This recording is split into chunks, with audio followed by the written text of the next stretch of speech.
D'ora in poi gridare al lupo senza motivo potrebbe costare salato, 500 euro per la precisione. Questo è il prezzo proposto dal SUEM di Belluno per i tanti, troppi allarmi ingiustificati che costringono ogni estate il soccorso alpino ad intervenire per salvare, più che persone in reale pericolo, turisti incoscienti che non sanno dosare le proprie forze o affrontano la montagna impreparati.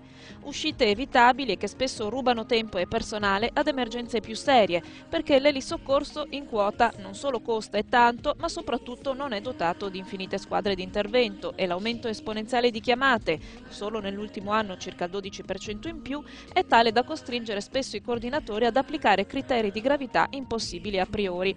Ma la proposta di Belluno, 500 euro anti-incoscienti, arriva solo ultima in un'organizzazione di soccorso alpino che in Trentino e in Alto Adige ha già deciso da tempo le tariffe da infliggere ai turisti incauti.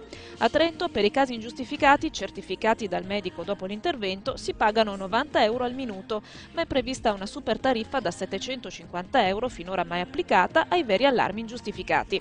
A Bolzano invece la multa per scoraggiare gli sprovveduti è di 100 euro.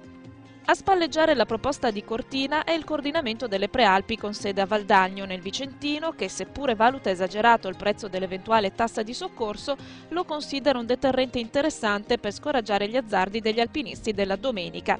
Il soccorso alpino è un'intera rete che lavora insieme tutto l'anno e li porti a Verona, Treviso, Pieve di Cadore e Trento in grado di raggiungere il luogo dell'emergenza in soli 10 minuti. 1753 gli interventi in Alto Adige nel solo 2010, quasi 600 nel Bellunese, 30 solo nel Vicentino, per una spesa annua superiore a 250.000 euro. Un lavoro, quasi una missione per tanti uomini che rischiano ogni giorno la vita e che chiedono basta allarmi ingiustificati.